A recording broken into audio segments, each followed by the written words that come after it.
Bom dia a todos. Vocês já ouviram aquela expressão, isso é uma cilada, Bino?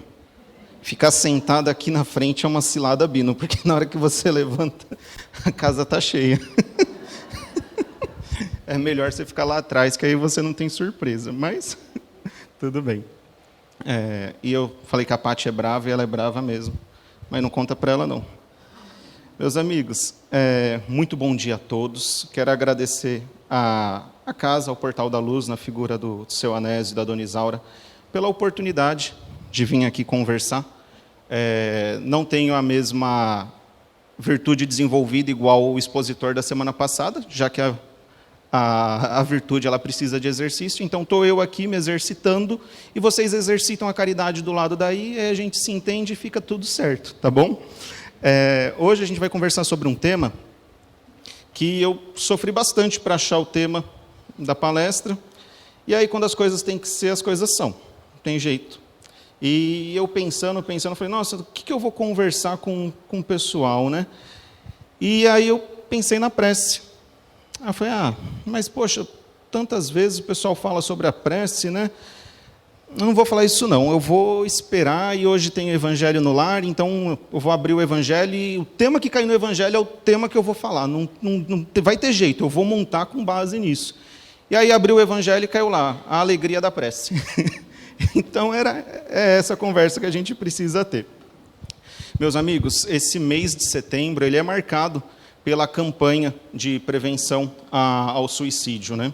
E a OMS, a Organização Mundial da Saúde, eles estimam que no mundo mais de 700 mil pessoas morrem através do suicídio, né, anualmente, sendo essa a maior quarta causa mortes dos jovens entre 15 a 29 anos. E esses dados que eu estou trazendo aqui, eles são de 2021, está lá no site do governo federal. E, pasmem, aqui no Brasil, de 2010 para 2019, cresceu em 43% o número de casos de suicídio. É muita, muita coisa. E aí eu poderia trazer para os meus amigos vários dados estatísticos, né? Só que isso a gente tem em jornais, em revistas. Se a gente acessar o Google, tem essas informações, como essa que eu busquei no site do governo, estão lá à disposição de todos. Então, eu não queria falar simplesmente do suicídio pelo suicídio. Eu queria mostrar uma ferramenta que a gente pode evitar esse momento, porque até chegar nesse momento, existe todo um processo. E, às vezes, quando a gente intervém antes de chegar nesse momento fatal, a gente consegue evitar esse ato desesperado, né? E então hoje eu queria falar dessa ferramenta, que é a prece, uma ferramenta poderosíssima que foi dada por Deus. E através dela nós conseguimos força para a gente enfrentar qualquer problema. Qualquer situação que nos aflige, a prece ela tem a capacidade de nos revigorar a força para a gente passar por isso. E se hoje a gente tem um quadro tão triste no mundo dessa situação de desespero, é porque a gente está fazendo um uso incorreto dessa ferramenta. Então, se a gente passar a fazer um uso melhor dela, o uso correto dela, eu tenho certeza que a gente vai ter mais força para lidar com essas situações. E aí nós vamos lá para o Evangelho de Mateus.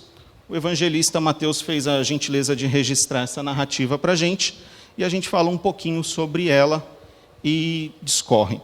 Então, no texto, Mateus registra o seguinte, está lá no capítulo 8. Entrando em Cafarnaum, aproximou-se dele um centurião, suplicando-lhe e dizendo, Senhor, o meu servo está deitado em casa, paralítico, terrivelmente afligido por dores.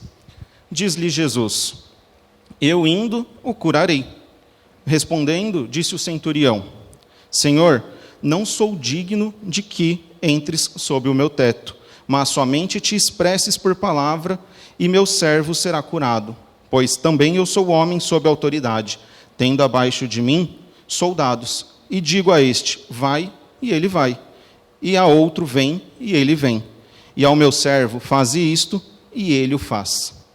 Ouvindo isso, maravilhou-se Jesus, e disse aos que seguiam, Amém vos digo, com ninguém em Israel encontrei tamanha fé. E Jesus disse ao centurião, vai, como creste, seja feito a ti. E o servo do centurião foi curado. Na visão de vocês, meus amigos, essa narrativa que a gente acabou de ler junto, é uma prece? O centurião estava fazendo uma prece a Jesus pedindo para que curasse o seu servo? A gente guarda essa pergunta lá para o final do nosso bate-papo, e aí, após discorrer sobre a nossa conversa, a gente volta a ela para entender um pouco mais no detalhe. Porém, para a gente poder responder ela, a gente precisa de propriedade sobre o assunto. E aí, nada melhor do que buscar as obras básicas da doutrina espírita. Lá tem material suficiente para a gente falar sobre todos os temas. E aí, como eu comentei com vocês, caiu lá no Evangelho, capítulo 27, o item 22, começa na maneira de orar.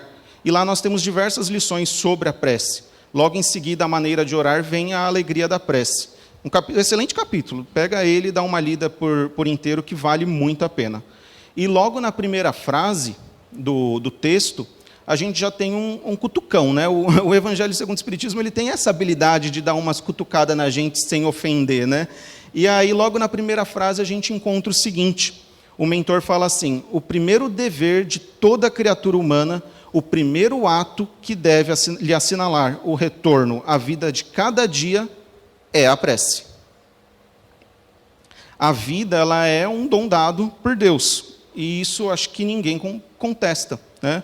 E a presente reencarnação é uma bênção que nós recebemos pela misericórdia de Deus, porque se nós fôssemos parar e pensar que eu só vou reencarnar quando eu tiver bônus horas suficiente para pagar uma nova reencarnação, falo por mim, tá? Eu nem reencarnado estaria.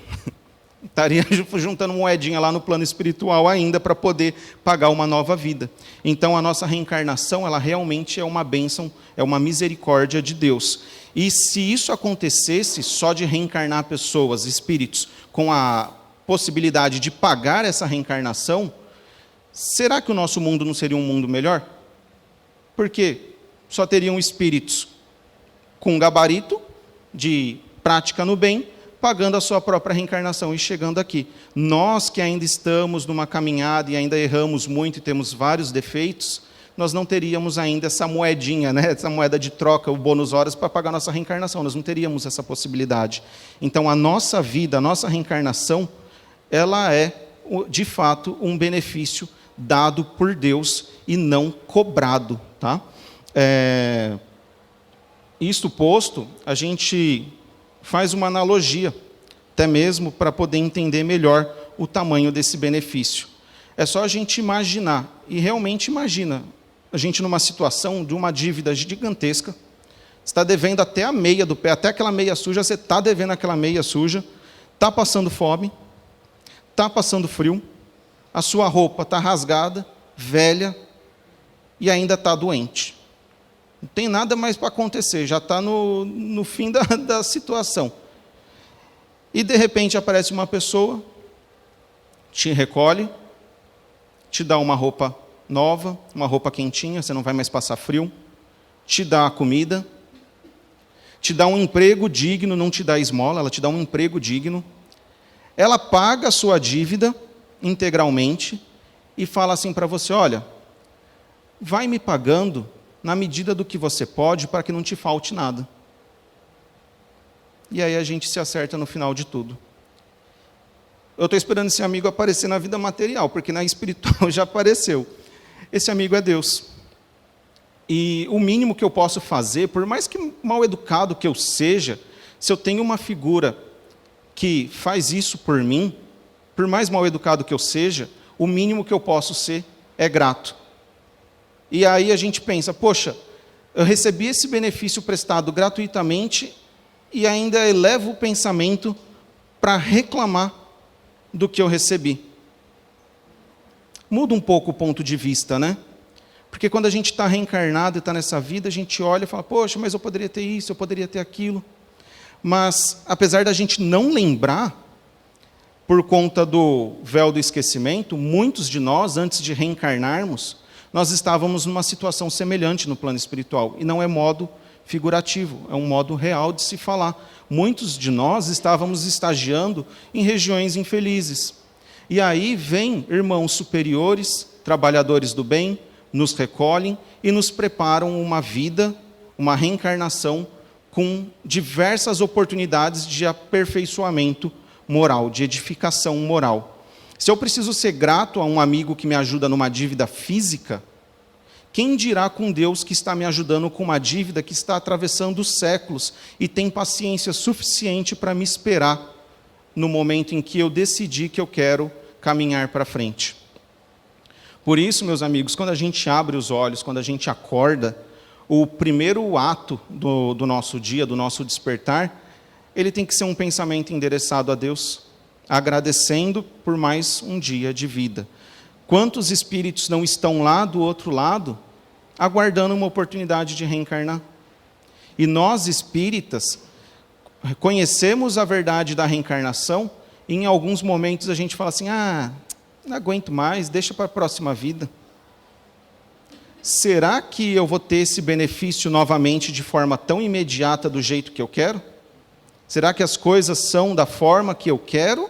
Ou existe uma lei que regula esse universo e talvez a oportunidade que eu estou tendo agora, ao desperdiçá-la, eu vou desencarnar e vou ter que aguardar 100 anos para poder voltar aqui e ressarcir aquele débito? Então não deixa para depois. Tem muita gente querendo vir para a Terra. Tem muita gente querendo reencarnar. E nós que estamos aqui, estamos fazendo pouco caso desse benefício. Se a gente realmente lembrasse, de fato, como nós estávamos lá na vida espiritual, a gente teria vergonha, e eu acho que essa é a palavra que mais se encaixa, a gente teria vergonha de reclamar da nossa vida. Porque hoje nós estamos no nosso melhor momento como espírito. Hoje nós estamos num momento em que nós temos o que precisamos, o corpo que precisamos, a saúde que temos necessidade, temos a família que precisamos, nós temos tudo o que nós precisamos para o nosso aperfeiçoamento moral. Só falta uma coisinha que mexe o ponteiro, vontade. Então, se falta alguma coisa, é vontade. E aí a Joana de Ângeles, quando ela é questionada sobre o fato de resmungar, ela fala que quem reclama está perdendo tempo e oportunidade de ser útil. Então, guarda essa frase que, quando a gente for levantar os olhos e ao invés de agradecer, reclamar, lembra, quem reclama está perdendo a oportunidade de tempo e oportunidade de ser útil. Então, todos os dias, seja ao deitar ou ao acordar, que o nosso primeiro pensamento seja de gratidão a Deus, que é o supremo arquiteto de todo esse universo. Esse ato, porém, meus amigos, ele não deve jamais cair num automatismo, num ato maquinal, não deve cair nesse fato de você sentar e fazer uma oração que muitas das vezes a gente liga uma frase à outra e a gente nem entende muito bem o sentido da palavra, mas como está lá falando que é para rezar, vamos rezar, e a gente repete aquelas palavras sem entender muito bem o verdadeiro sentido dela. Se nós agimos dessa maneira durante a nossa oração, o Evangelho segundo o Espiritismo ele diz que quando isso passa a ser um dever imposto à criatura, como todo dever, ele passa a pesar demais. Então, se a sua prece está sendo pesada, está sendo um incômodo, não é a ferramenta, mas a maneira como está sendo utilizada essa ferramenta. Se esse ato ele não estiver cheio de humildade, um reconhecimento das nossas fraquezas, se ele não for um ato sincero, essa prece ela é uma prece de mentirinha. E ela não vai passar nem do telhado da nossa casa. E quem dirá chegar até os pés do Senhor da criação? Como então a gente vai pedir indulgência e misericórdia para Deus pelos nossos erros, pelos nossos defeitos, se não falamos de forma sincera, se não falamos de forma honesta com Deus? Já aconteceu com vocês de uma pessoa te ofender, ela agir mal contigo, e depois ela vem te pedir desculpas? E aí ela fala que errou e queria te pedir desculpas e tudo mais. Só que você percebe pelo tom da voz, você percebe pela atitude, pela maneira como ela está agindo, que não tem um pingo de ressentimento, de sinceridade naquele pedido de desculpas? Já aconteceu isso? E aí a gente pensa, como a gente se sentiu naquele momento? Dá até vontade de falar, mas rapaz, você está mentindo. Deixa para depois você pede desculpa, agora não. Mas como a gente se sentiu? No mínimo a gente se sente triste pela falta de honestidade da pessoa. No mínimo. Eu não estou dizendo aqui, meus amigos, que Deus vai se ressentir, vai ficar triste com a gente por conta das nossas atitudes inferiores. Eu tenho certeza que Deus enxerga a gente como crianças diante da evolução. Mas, muitas vezes, na nossa prece, a gente coloca Deus como um joguete das nossas vontades. A gente faz falsas promessas a Deus. E a gente chega até mesmo a colocar Deus numa condição de assim, Senhor, me dá isso daqui, que eu faço aquilo ali. Quem nunca disse assim, se eu ganhar na Mega Sena, eu vou abrir uma casa de caridade? Tem tanta gente que abriria uma casa de caridade, será que Deus não está perdendo tempo de dar a Mega Sena para todo mundo e todo mundo abrir casa de caridade? A gente precisa pensar sobre o que a vida nos traz, né? A vida nos dá essas respostas muito claramente. Com essa postura, a gente acaba se distanciando de Deus. Não é Ele que se afasta da gente, é a gente que se afasta dele. Porque Deus é um Deus de verdade, não é um Deus de mentira. E aí, água e óleo não se misturam. A verdade e a mentira não podem ocupar o mesmo coração. Por isso que a gente acaba se afastando de Deus. A prece, ela vai ter vários benefícios, muitos. Mas um que eu posso citar logo de imediato, que eu acredito que é o maior, é ajudar no verdadeiro propósito da nossa vida, o maior propósito da nossa vida, que é reforma íntima. Alguns podem se espantar e falar, não, mas reforma íntima é o maior propósito da nossa vida? Sim. Estamos enganando apenas a nós mesmos, dizendo alguma coisa que seja diferente disso. Porque se Deus criou a gente simples e ignorante, mas com a capacidade de ser perfectível, o único caminho da gente chegar nessa perfeição relativa é através da reforma íntima. É através da reforma íntima que a gente deixa de ser vaidoso, egoísta, orgulhoso. É através da reforma íntima que nós passamos a desenvolver virtudes como a indulgência, a benevolência. E é através do processo de reforma íntima, porque é um processo, muitas das vezes a gente tem a ilusão de achar que vai dormir João e acordar José, não acontece isso. É um processo. E nesse processo a gente acaba conhecendo a caridade. E como a prece nos ajuda, então, nesse processo de reforma íntima? O processo de reforma íntima, todos sabem que está muito vinculado ao conhece-te a ti mesmo. Eu acabei de comentar. De conhecer as suas virtudes e os seus defeitos. E na hora da gente orar, se a gente faz a nossa prece com sinceridade, nós vamos reconhecer perante Deus os nossos defeitos, os nossos vícios. Nós vamos reconhecer as nossas virtudes, porque às vezes a gente acha que reconhecer a nossa virtude é vaidade. Vaidade é quando a gente utiliza dessa virtude para rebaixar o próximo. Mas quando eu reconheço a minha virtude para elevar o meu próximo, para ajudar o meu próximo, não tem nada de vaidade nisso, é o conhece-te a ti mesmo. Então, através da oração sincera, eu passo a me conhecer melhor. E quando eu me conheço melhor, eu me torno uma pessoa melhor, porque eu sei o que eu preciso fazer, quais são as frentes que eu preciso atacar e quais são as forças que eu posso aproveitar. Deixa eu tomar uma água.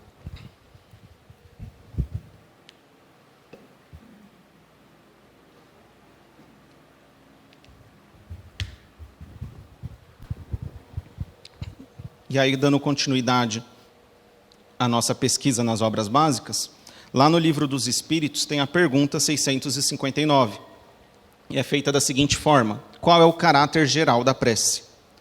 E aí os Espíritos respondem: a prece é um ato de adoração. Primeira frase: a prece é um ato de adoração. Orar a Deus é pensar nele e se aproximar dele e colocar-se em comunhão com ele. Pela prece se pode propor 3 coisas: louvar, pedir e agradecer. Eu vou passar um vídeo para vocês. Presta atenção na letra dessa música.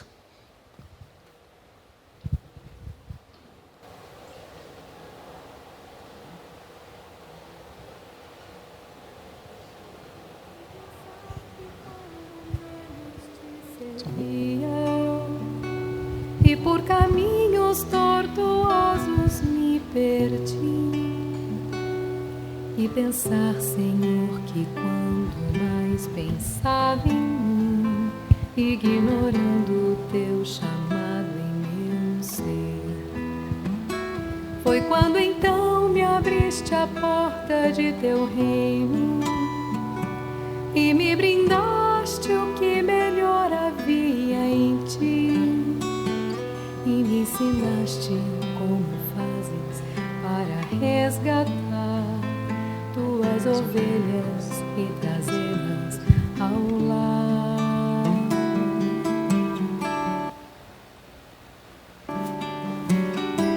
Para cada gesto meu de indiferença, ainda mais teu coração buscava o meu, e incansável derramavas todo o teu amor para mostrar-me em verdade que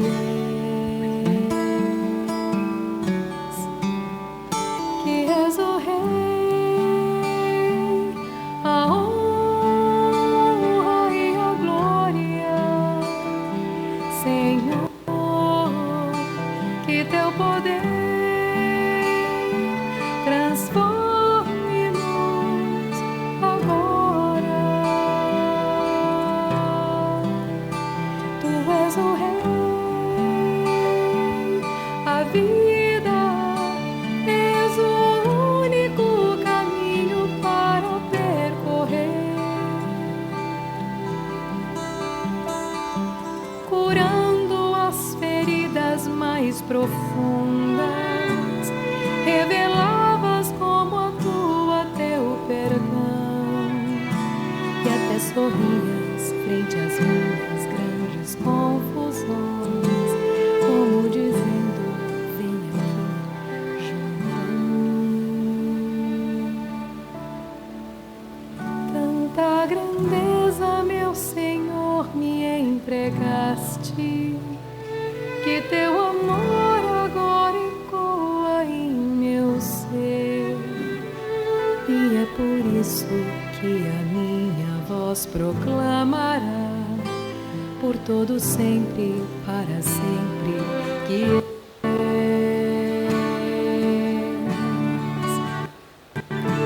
és o Rei, a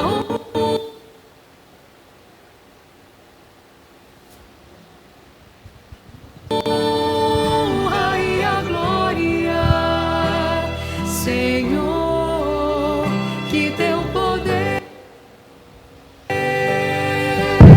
transforme-nos agora.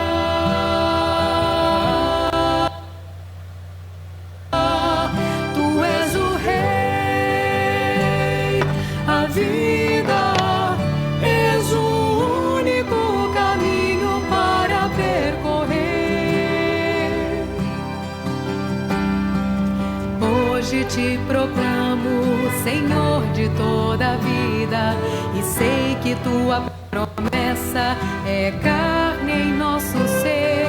Aceita, meu Senhor, o sim de minha alma, que renovada em teu amor se fortalece.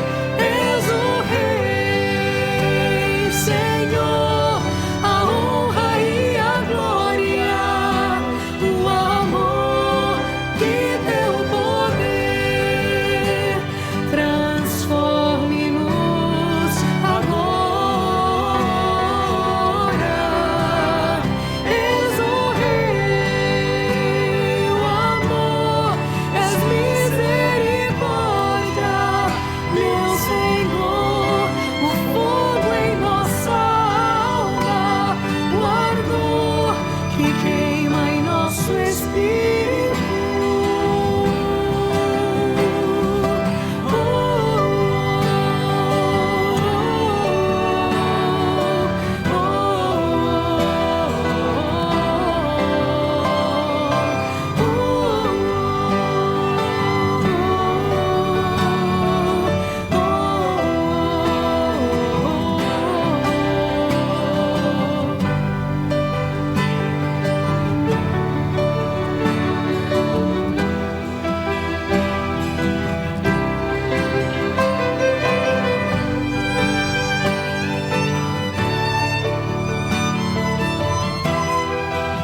Eu adoro essa música. Essa música ela é de um grupo que não é espírita, mas a gente pode dizer que essa música é uma prece? Lógico que sim, né? Essa música, ela cumpre o papel que está falando lá de louvar, reconhecer a Deus. E eu juro que em casa rodou sem travar, tá, gente? Mas acontece. E, às vezes, a gente se pega no momento que a gente coloca a prece dentro de uma caixinha e a gente precisa desmistificar a prece. A prece, ela não tem formato. Então, se essa música é uma prece, quando o seu Domingos vem aqui e canta para a gente, é uma prece também.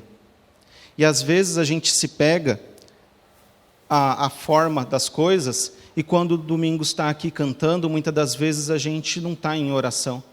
A gente está preocupado com o celular, às vezes a gente está se preocupado em arrumar a cadeira, em levantar, ir para lá e para cá. Será que quando a gente conversa com as pessoas, e as pessoas tivessem essa atitude de estar, ao invés de prestando atenção na gente, estar fazendo outra coisa, você atenderia o pedido dessa pessoa? Muito provavelmente que não. E assim é com Deus. Se muitas das vezes a gente está em oração, mas a gente está preocupado com outras coisas, e na nossa mente a gente está pensando em outras coisas, e a boca está falando, é a mesma situação. A gente precisa desmistificar a prece. E durante os cursos que a gente oferece aqui na casa, várias vezes a gente pede para as pessoas fazerem a prece de abertura ou de encerramento. E aí fica aquele silêncio mortal na sala. Você ouve até a mosca passando. Ninguém quer fazer. E aí alguns podem dizer, mas eu não sei orar. E de verdade, eu não acredito nisso. Não podemos generalizar, logicamente que terão as suas exceções. Mas na sua grande maioria, não acredito que a pessoa não saiba orar. Porque grande parte de nós vem de uma crença cristã. Hoje estamos no Espiritismo, mas passamos por outras crenças. Ou já nascemos no Espiritismo. E o que me faz chegar a essa conclusão é porque lá na evangelização, quando a gente pede para alguma criança fazer a prece, ela se sente bem, ela se sente confortável, ela não se sente envergonhada e ela faz a prece. E sabe por que ela faz a prece? Porque a prece dela, de verdade, é para Deus. Não é para as outras pessoas que estão na sala. Não é para os outros ouvidos. Ela está preocupada em fazer essa oração para Deus. Vocês acham que de verdade Deus está preocupado se a nossa prece é bonita? Se a nossa prece é extensa? Se a nossa prece tem concordância verbal? Você acha que Deus está preocupado se a nossa prece está sendo dita de maneira poética? Essa preocupação é nossa. A partir do momento que eu me preocupo mais com esses aspectos do que com a sinceridade da minha prece, aí eu tenho vergonha de fazer a prece quando alguém me pede. Porque a minha prece está sendo para os outros e não para Deus. Eu estou orando para os outros ouvidos. E Jesus, ele já deixou um ensinamento bem claro sobre isso. Jesus, mestre por excelência, ele já sabia tudo o que ia acontecer aqui, né? Parecia que ele já tinha até vivido tudo isso. Será, né? E aí, ele registra lá o evangelista Lucas, registra lá no capítulo 18, nos versículos 10 a 14, e está registrado o seguinte: 2 homens subiram ao templo para orar, um fariseu e o outro publicano. E aí, só para a gente fazer, aqui dar o contexto histórico das coisas, porque quando a gente não entende o contexto histórico das passagens de Jesus, a gente não entende o verdadeiro sentido do que ele queria dizer. E aí, quando você estuda o contexto histórico, você chega à conclusão, realmente iam matar Jesus. Certeza. Por quê? O fariseu, ele era tido como um homem santo até, porque ele era um cara que ele cumpria à risca todos os pedidos que se encontravam na lei mosaica. Todos. Vestimenta, a forma de falar, os rituais, tudo. Só que era exterior, não era interior. Por isso que Jesus não cansou de combater os fariseus? Exatamente pela hipocrisia da forma, não por conta de uma mudança sincera. E o publicano era aquele cara, quando o Império Romano invadia um lugar, eles não chegavam para destruir. Eles queriam que aquele povo prosperasse, mas prosperasse pagando imposto. Então eles escolhiam alguma pessoa dali, alguma figura daquela região, para trabalhar como um coletor de impostos. Imagina um judeu cobrando imposto do outro judeu para entregar para Roma. E aí o detalhe, que o publicano nem sempre era um cara honesto, porque era uma profissão de risco. Então, se o imposto era 5 moedas, ele falava, dá 7. 2 para mim, 5 para o Império Romano. E o imposto foi motivo de diversas brigas do povo judeu com o povo romano. Tanto é que tem aquela tentação que fazem para Jesus, né? É lícito pagar o imposto a César?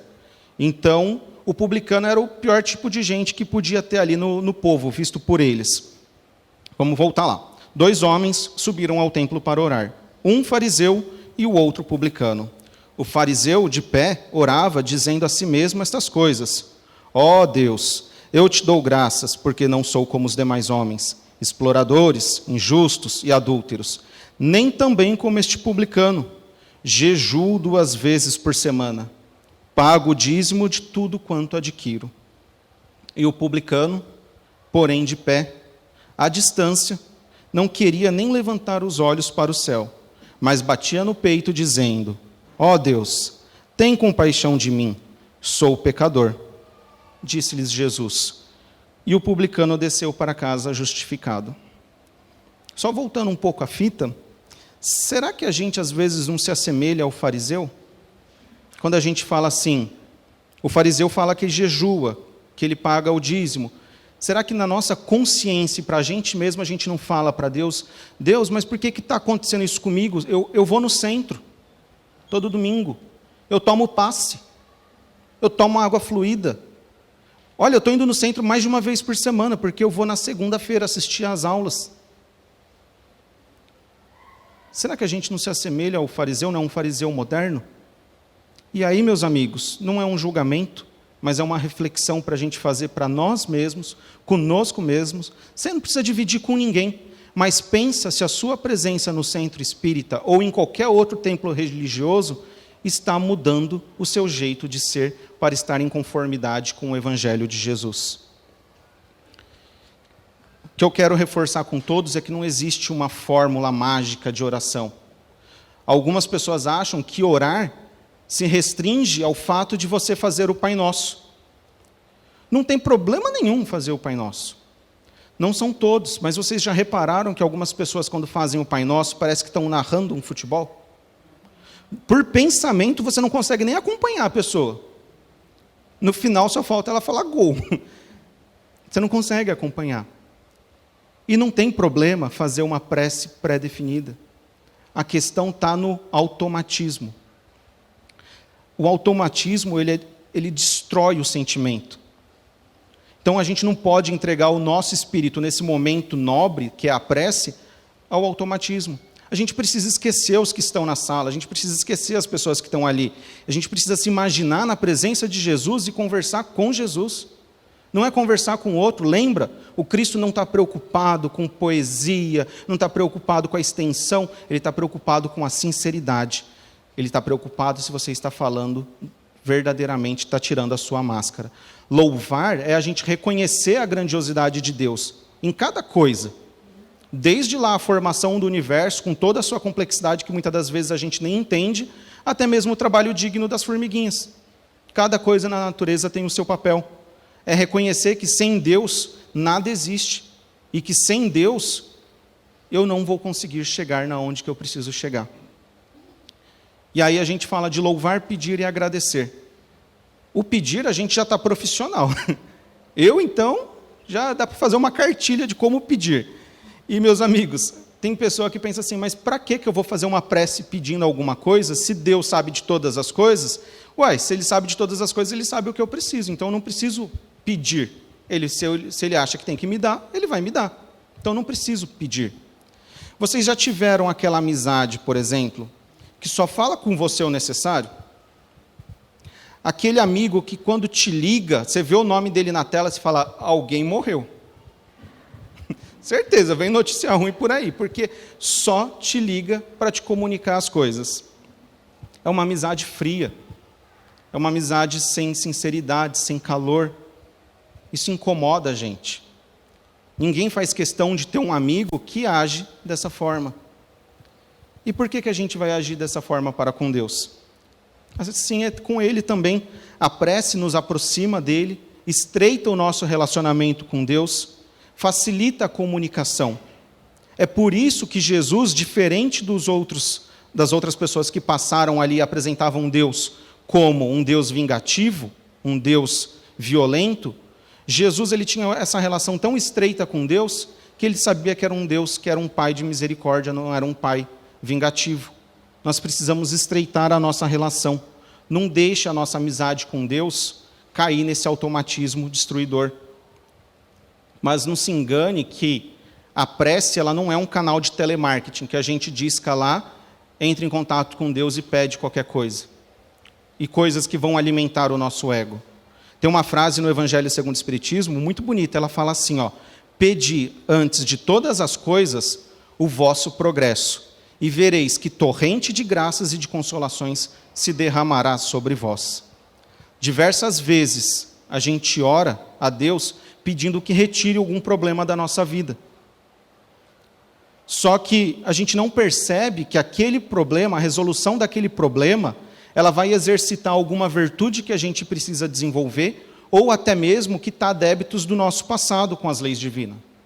Se Deus simplesmente nos ouvisse e retirasse esse problema da nossa vida, Ele também, junto com isso, estaria retirando a oportunidade de desenvolver virtudes e a oportunidade de quitar débitos com a lei divina.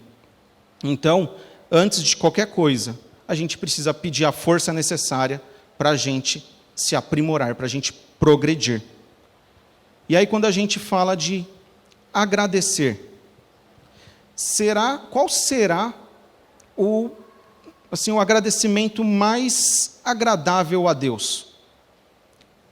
Qual é a maneira mais correta, qual é a melhor forma de agradecer a Deus? Depois de tudo que a gente viu, depois de todos esses relatos, depois de todas essas passagens evangélicas, já deu para a gente perceber que Deus não é bobo. Não dá para a gente enganar a Deus. Então não basta que os nossos lábios estejam doces como o mel. Deus não ouve a nossa voz. Deus ouve o que emana do nosso coração. Então, segundo o Livro dos Espíritos, lá na questão 661, fala que as boas ações são as melhores preces, porque os atos valem mais que as palavras. Ou seja, mais uma vez, a gente vai seguindo para o final do nosso bate-papo, e aí a gente volta para o começo de tudo, para a pedra angular do cristianismo, para a bandeira do espiritismo, que é fora da caridade não há salvação. Se realmente eu reconheço todas essas bênçãos que eu recebo de Deus, se eu reconheço o carinho com que os bons espíritos me assistem, se eu reconheço que Jesus veio à Terra nos orientar através do seu Evangelho, eu preciso ter atitudes que reflitam essa gratidão. Percebem que por mais que a gente troque de assunto, por mais que a gente fale de outras coisas, o centro de tudo continua sendo a reforma íntima e a caridade? Será que é por acaso? Lógico que não. Lógico que não. Enquanto nós não nos convencermos verdadeiramente que esse é o único caminho, enquanto a gente não parar com aquelas frases, por exemplo, mas é tão difícil. Mas você fala isso porque não é com você. Se fosse com você... Aí você dá exemplo de Jesus, a pessoa fala, mas Jesus é Jesus, né? Não dá, né? Se essa for a nossa postura sempre, eu vou ser portador de uma notícia ruim para todo mundo. Até breve, porque a gente se encontra no próximo planeta de provas e expiações. Lógico.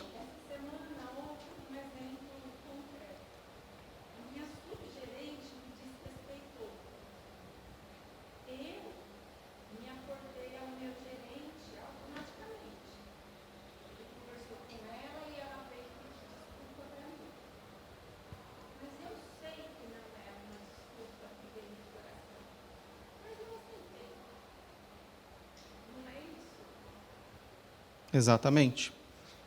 Exatamente. É isso que o Evangelho pede, não é mesmo?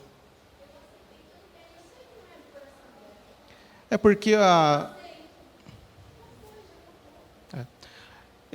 essa mágoa, né, na contenda, diz que o primeiro machucado, o primeiro a ser ferido, é quem ataca, porque é como se ele segurasse um carvão em brasa. Então, se você não aceitou a ofensa, se para você está tudo bem, você não faz mais parte desse conflito. Agora ela e Deus. Está certinho. Pode. Muito bonito. Obrigado pela indicação. Brincadeiras à parte, e obrigado, minha irmã, pela indicação de filme. Se hoje a gente precisa sair daqui com uma ideia formada, é de que a prece realmente não tem forma. Existem orientações sobre o caráter geral da prece, existem preces pré-definidas, existem recomendações de como orar lá no capítulo 28 do Evangelho segundo o Espiritismo, mas o mais importante de tudo é que nós precisamos nos libertar do automatismo destruidor que não permite que as nossas preces cheguem até Deus de forma sincera. No Livro dos Espíritos, mais uma vez, questão 660, diz que o essencial não é orar muito, mas orar bem, ou seja, orar com qualidade. Então, meus amigos, quando a gente for orar, que seja verdadeiro, que seja sincero, que seja honesto, que a gente não tenha medo de julgamentos, porque Deus não julga, que a gente possa abrir o nosso coração de maneira sincera e que aquela prece revigore as nossas forças. E aí sim, dá uma olhada nesses trechos. Será que não cumpre tudo o que a gente acabou de falar? Olha a confiança dele. Ele foi procurar Jesus para pedir socorro para o servo dele. E para aquela época em que a escravidão era permitida, esse servo não valia nada para o seu senhor. Mas ele foi procurar Jesus para pedir ajuda para o servo dele. Não era para ele. E aí ele ainda coloca, olha a humildade, não sou digno de que entres sob o meu teto. Quantas vezes a gente não ora com arrogância e fala, Deus, eu preciso que resolva essa situação. Olha a humildade, não sou digno, mas somente te expresses por palavra. Às vezes a gente não faz a prece, mas a gente fala para Deus, me dá um sinal. Eu quero um sinal. E olha aqui, somente te expresses por palavras que tudo vai se resolver. Então que a gente copie a postura desse centurião e está lá no Evangelho. Crede bem que um só desses pensamentos, partindo do coração, é mais ouvido por vosso Pai Celestial que as longas preces ditadas pelo hábito. Meus irmãos, era isso que eu trouxe para a gente conversar, bater um papo. Obrigado pela paciência, pela caridade de ouvir, e que Jesus continue nos abençoando hoje, agora e sempre.